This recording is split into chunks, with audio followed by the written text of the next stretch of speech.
सारा काम अपने आप करते थे। कनखल हरिद्वार में रहने वाले कुछ तो एक दो लड़के से आसपास के थे, अभी तो हमारे यहाँ सेवा भी देते हैं, सब जानते हैं।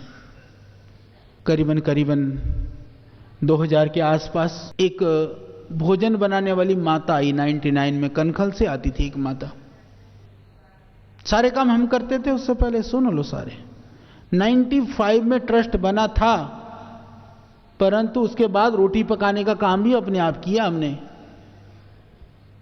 सारे काम किए अपने, झाड़ू भी अपने आप लगाया, सारे काम किए हमने। हमारे पास कोई सेवक नहीं था झाड़ू लगाने का भी। हाँ जरूर एक आता है अभी भी, वो हमारा बाहर की तरफ बाग में झाड़ू लगाने वाला भाई, वो अभी भी आता है, बुजुर्ग हो चुका है, वो जरूर आता था।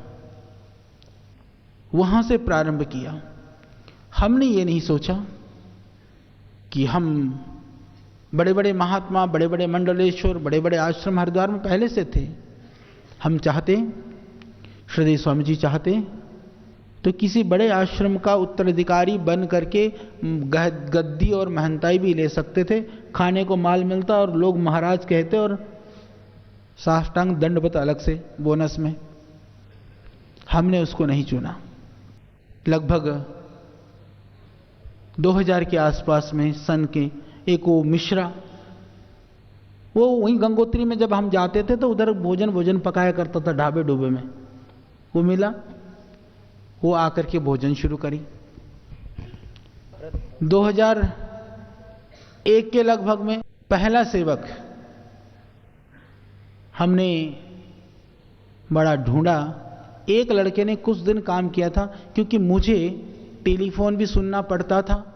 हालांकि जब मैं टेलीफोन पे बात करता था ना, फोन डिपार्टमेंट वाले भी बैठे होंगे, बहुत लोग तो मेरी आवाज़ सुन करके आते थे कि वो इतना मीठा बोलने वाला आदमी कैसा होगा, देखने के लिए आ जाते थे। सच बता रहा हूं मैं आपको, सच्ची घटना है महाराज। भरोसा नहीं होता आपको, उनको खड़ा कर दूंगा उन लोगों को।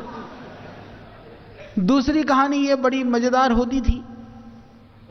आवाज से तो आकर्षित होते थे। जब चिकित्सा करके रोगी ठीक होकर के चला गया, उसने कहा कि वहां वैद्य जी रहते हैं ऐसे और दवाई देते हैं और बिल्कुल अद्भुत औषधि चिकित्सा करते हैं। तो लोग आते थे, लोग आकर के मुझसे ही पूछते थे कि बताओ वैद्य जी कहाँ हैं। अच्छा वैद्य जी कहाँ है, क्योंकि शक्ल भगवान ने अभी भी बचपना सा ही है, वो सोचते थे कोई बुजुर्ग होगा दाढ़ी। जब टीबी टाबी में तो आते नहीं थे भाई, अखबार में कभी फोटो छपा नहीं था, तो उनको लगता था कि ऐसा वैद्य चिकित्सक। हमको बताना पड़ता था कि भाई वैद्य जी मैं ही हूं, तो फिर भी भरोसा नहीं करते थे। फोन भी हम सुनते थे, रजिस्टर में एंट्री भी करता था, रोगी भी देता था और दवाई भी देता था। थोड़ी सी फुर्सत मिली खरल भी कोड़ता था। तो उसके बाद में एक दयावान आ गया, बेचारा वो रोगी था। मैंने कहा जी आपको बड़ी परेशानी होती है, आप फोन सुनने के लिए, क्योंकि तब लैंडलाइन हुआ करता था, उस भाई ने कॉर्डलेस ला करके दिया हमको पहले। तो बोले जी आप जब दवाई घोट रहे होते वहीं बैठे बैठे फोन सुनना। तो ऐसी ये यात्रा शुरू हुई। सर पे पतीले रख करके घूमने का काम तो किया ही किया, बोरियां भी रखी, जाते थे। तो उस समय पर हम बैठ करके 10 रुपए की पतीले के लिए हम कि रात तक शाम तक भी दुकान उसको कहते थे भाई थोड़ी देर बंद मत करिए, हम लेकर के आ रहे हैं पतीला। तो उस जमाने से हमने समाज का बचत करते हुए समाज के पैसे को बचा करके समाज के लिए देने का प्रयास किया। तो ये बात है। 97 में गगन मेरे पास आया था, फोन सुनने का काम, पर्ची बनाने का। उस समय पर कंप्यूटर नया नया था, उस समय पर लोगों को शौक भी था थोड़ा, तो हम उसको बड़ा ढक ढका करके बोले धूल नहीं लगनी चाहिए, नहीं लगनी चाहिए, ऊपर डिब्बे में रखा एक कमरे में। उस जमाने में ये आया था, हमने भी बड़ा मुश्किल से कंप्यूटर खरीदा महाराज जी की कृपा से। एक बात और बता दूं, महाराज जी तब तक कैसे थे ये भी सुन लो। हम दिल्ली गए, एक सोनी परिवार है बेचारे, पैसे पूछते तो थे नहीं। वहां गए तो उन्हें माता ने कृपा करी। हमने कहा माता एक टीवी दे दो। टेलीविजन के उसने जो टेलीविजन रिपेयर करते हैं ना, उस रिपेयर करने वाले व्यक्ति से रिपेयर करवा करके, जो पुराना टीवी को ठीक करवा करके ब्लैक एंड वाइट, और ये छोटा सा जो उस समय पर भी शायद 1500-1600 रुपये का था होगा, इतने का टेलीविज़न ला करके उन्होंने दिया। तो हम कभी कभी समाचार सुन लिया करते थे, कभी कभी जो है वहाँ पर स्वामी मुक्तानंद जी को बड़ा शौक है क्रिकेट वगैरह का, कभी हम भी बैठ जाया करते थे। तो एक दिन महाराज जी आए तमतमाते हुए, कृपा सुन लो, कृपा, ठीक है ना, शांति से है ना, तुम बता देना, शक्ल मेरे को दिख नहीं रही उधर। तो ये क्या समय खराब करते हो, ये गुल्ली डंडे का खेल, सारा देश बर्बाद हो रहा है। आओ देखा ना, ताऊ बाबा ने झटके से उसको खींचा, गलत नहीं बता रहा ना महाराज जी, बता देना सही सही, इसको उठा करके फेंका, सामने नहर बहती है, वहां बहती नहर में। तो ये कृपा हुई, पर हमको थोड़ी पता था जिस बाबा को टीवी से और टीवी देखने वालों से नफरत इतनी हो, वो बाबा टीवी में, देखो इधर, एक व्यक्ति द्वारा सर्वाधिक लाइव कार्यक्रम का प्रसारण सबसे लंबे समय तक 10 वर्षों में 2000 से अधिक दिनों में 5000 घंटे से अधिक का प्रसारण का golden book of world record लेकर के बैठेंगे। ये रिकॉर्ड ले लिए और हमारी टीवी फिकवा दिया। यहां से तो शुरू होती है कहानी। उसके बाद में वो गगन, उस दिन भी जी आचार्य जी था, आज भी जी आचार्य जी है, मुझे गर्व है उस सेवक पर।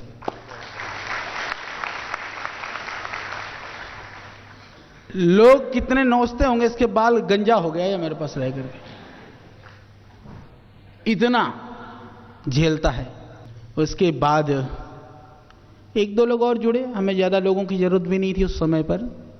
2000 के आसपास में महाराज जी जो है टीवी में दिखाई देने लगे, संस्कार में। अच्छा, उस समय तक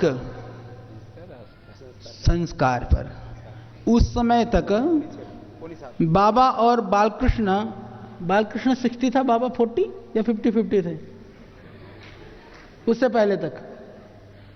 हाँ, अब मैं बता देता हूं। उस समय पर विचार हुआ प्रोग्राम रिकॉर्डिंग करी जाए।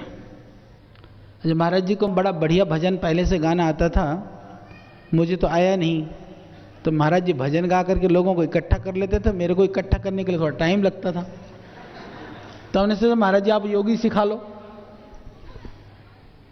और हम अपने जड़ी बूटी में लगे रहे।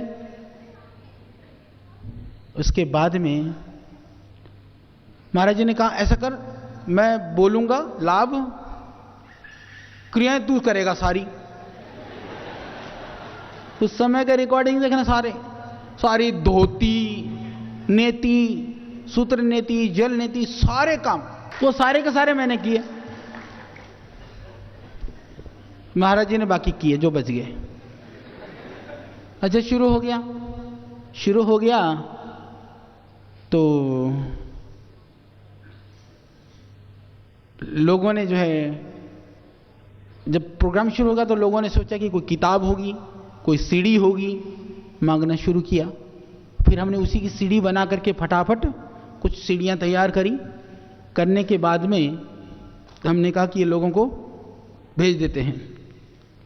तो अपने पास तो बैठ करके अपने आप सिलते रहते थे बैठ करके, पर पूरा होता नहीं था। उसके बीच में रोगी बन करके चिकित्सा के लिए शर्मा जी और ये दोनों बहनें बैठी इधर, ये आशु पारुल, ये आई दवाई लेने के लिए आई थी। मैं कहा क्या पढ़ी लिखी हो? बोले जी MSc कर ली हमने। मैंने कहा अच्छा। मैं कहा मेरे थैले सिल दोगी? बोले ठीक है दे दो जी हफ। तो मैंने कपड़े थान ले करके वो थैला सिलने का काम लगा दिया, क्यों मेरे पास दूसरा काम ही नहीं था पढ़े लिखों के लिए। फिर पत्र लिखने का दूसरा काम सौंप दिया। फिर ललित जी आ गए उसके बाद में, ये टपके चौथे नंबर पे हैं ये। कब के? ये जब आए, अच्छा आए इसलिए थे और कहीं नौकरी के लिए सिफारिश लगाने के लिए। वो कॉलेज बंद होने की कगार पर है जहां जाने वाले थे आप। हाँ, ये पता होना चाहिए इनको भी कि इतिहास से कहां पहुंचे। तो उसके बाद में आए भाई साहब, सिफारिश लगाने आए थे। हमने देखा ठड्डा ठीक ठाक आदमी है, पढ़ा लिखा लगता है। मगर ललित जी पत्र लिखना आता है? बोला जी हाँ मैं लिखूंगा। तो वो दो तो उठा के ले जाती थी घर। ललित जी बाहर बैठते थे, बैठने की कुर्सी भी नहीं, एक हमने चटाई बिछा दिया, ऐसी पालथी मारी और पोस्ट कार्ड के चट्टे लगे होते थे, अपना कटर कटर लिखते रहते थे। तो उसके बाद में ललित जी जो है पत्र लिखना शुरू करने के बाद में फिर और फोन आने लगे और पत्र आने लगे। फिर हमको जरूरत महसूस हुई एक दो लोगों की। तो ललित जी को हमने कहा भाई अब आप भी थोड़ा संभालना शुरू करो। तो फिर केबिन छोटे छोटे पार्टीशन किए गए। फिर जो भी फाइलिंग का काम ललित जी के भाषा में ये प्रारंभ हुआ। तो उसके बाद ये यात्रा शुरू होती है। ये हमको गर्व है कि धीरे धीरे यह यात्रा श्रद्धेय स्वामी जी ने देश दुनिया का मोर्चा संभाल लिया। हम सिस्टम में बैठ करके जितने भी जो भी चीज़ें हो सकती थी हमने करने का प्रयास किया। बीच में हमारे मुक्तानंद स्वामी भी आ गए, धीरे धीरे लगे रहे। उसके बाद में फिर भी हमारे मन में बड़ी वो थी 2002 के बाद, 2002 से पहले की बात थी थोड़ी सी, वो सुना देता हूँ। क्योंकि महाराज जी जितने काम करवाते थे ना, हमको लगता था पहले भागा था मैं, उससे पहले बाद में तो नहीं भागा था। छोटी सी एक कहानी सुना देता हूँ। ये 97 की बात होगी शायद।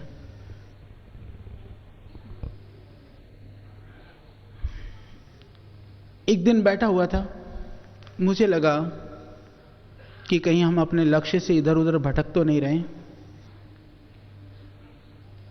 साधना, आध्यात्मिकता, सेवा तो समझ में आती है। स्वयं को तपा करके संसार को आताप से मुक्त करने की यह सोच एक बहुत बहुत बहुत बड़ी बात थी।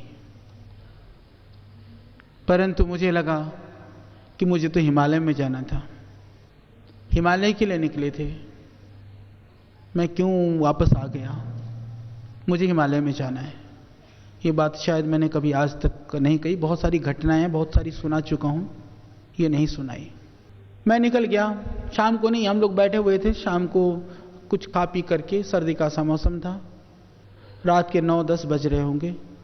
मैंने कहा मेरा बहुत वैराग्य सा हो रहा है, हिमालय में जाने का मन कर रहा है। पहले तो महाराज जी सुनते रहे थोड़ी देर। सुनने के बाद में महाराज जी ने कहा जाने का मन रहे तो चले जाओ। अच्छा, इन्होंने सोचा रात को 10 बजे अंधेरे में कहाँ जाएगा ठंड में। मैं अपना वहां से निकल लिया। मैंने सोचा हिमालय में जा रहे हैं तो हमको कुछ ले जाने की जरूरत है नहीं।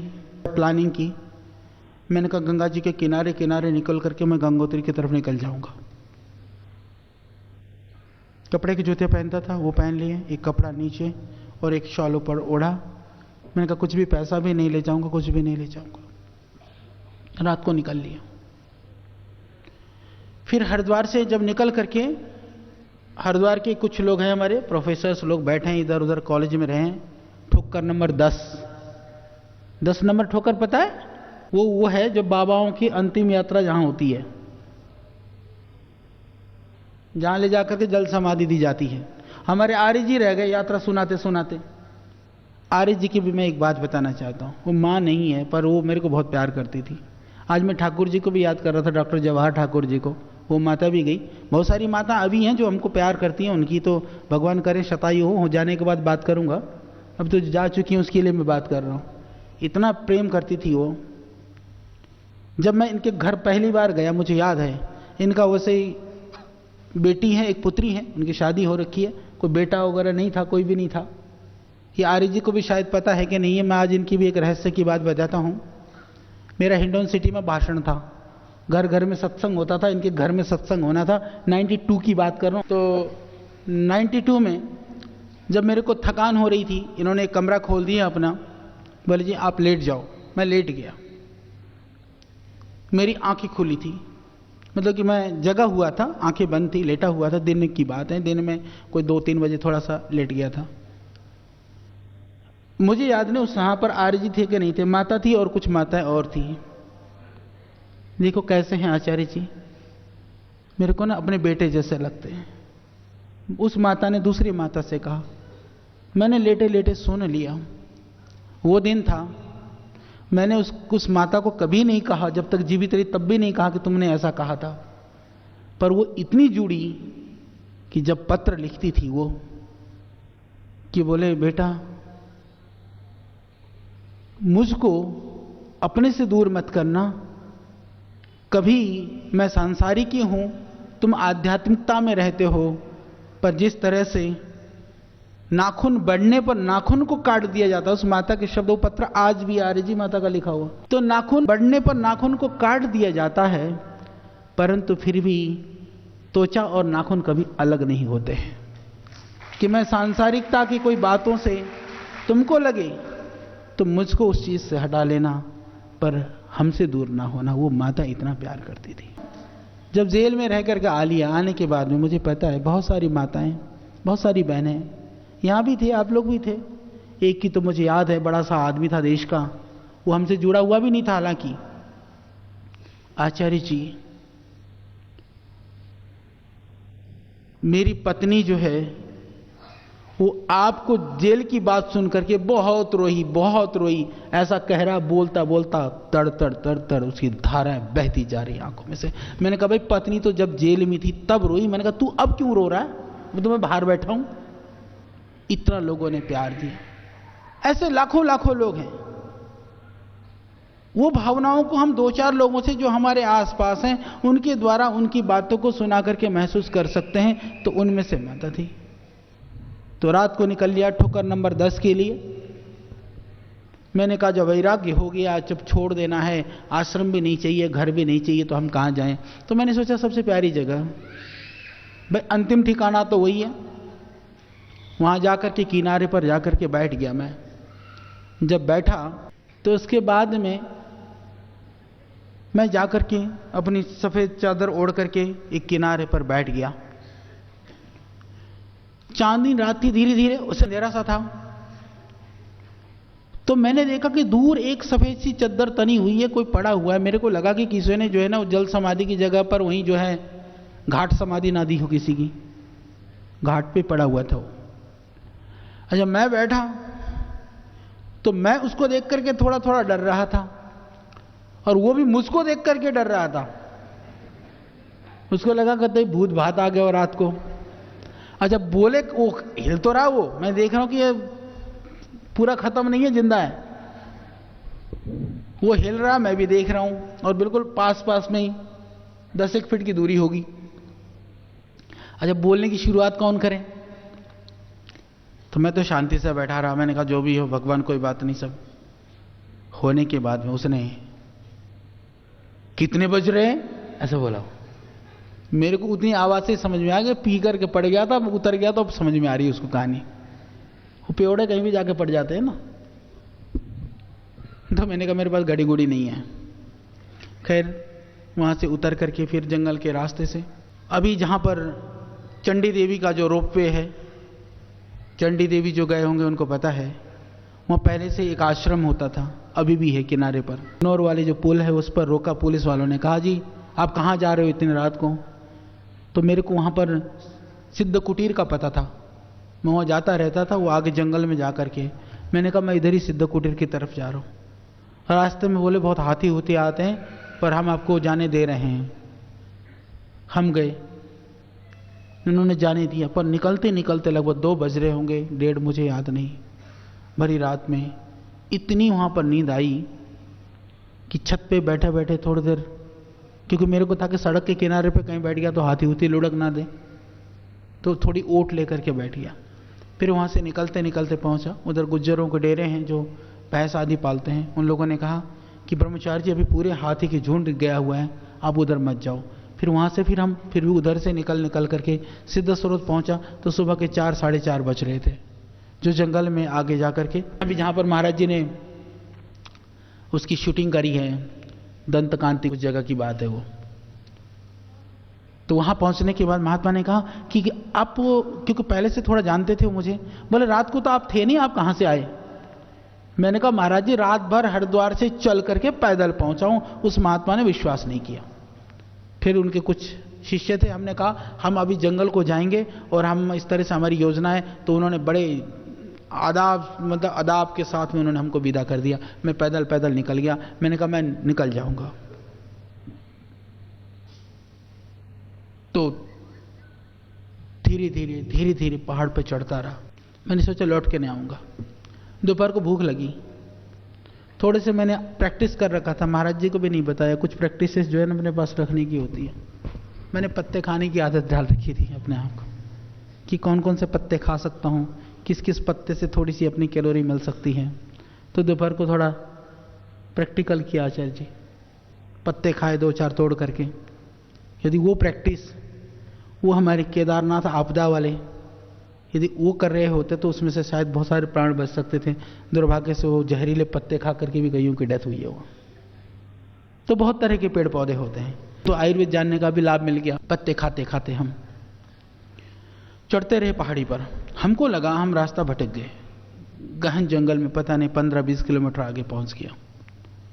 फिर कुछ कटर कटर की आवाज आई तो मेरे को लगा कोई लकड़ी काटने वाले आसपास में शायद कहीं गांव हो, वो लोग आए होंगे। तो मैं जाकर के मैंने कहा उनसे पूछता हूँ। जो नीचे उतरा तो पूरे हाथियों के झुंड, लकड़ी काटने वाले नहीं थे वो, तो दूसरी चीज वो थे।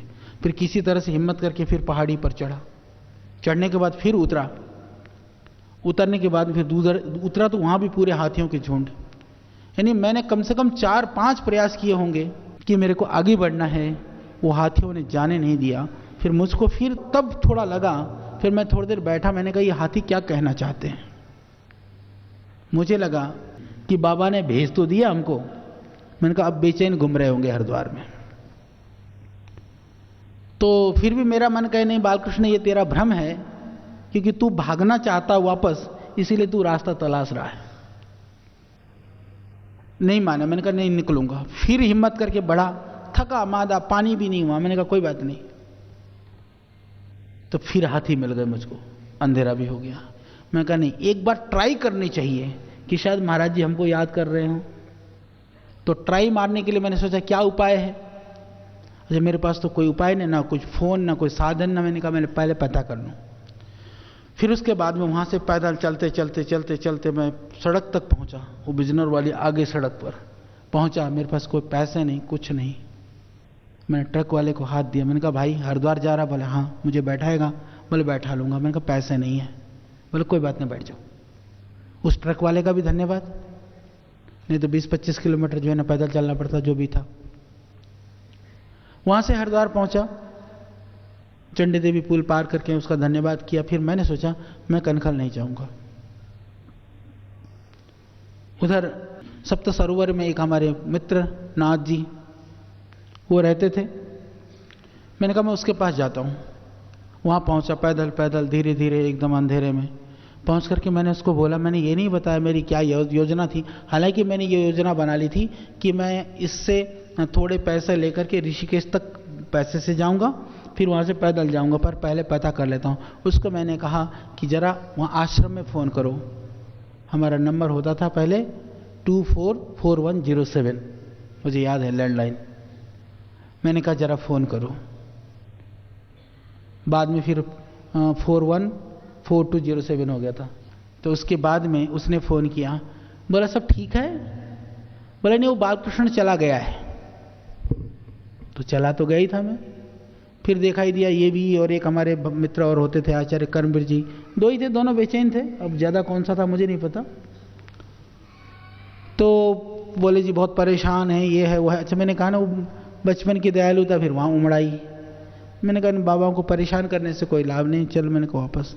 तब लौट करके वापस आ गया। वो हाथी ना मिलते ना रास्ते में, मैं इनको कभी ना मिलता फिर दोबारा।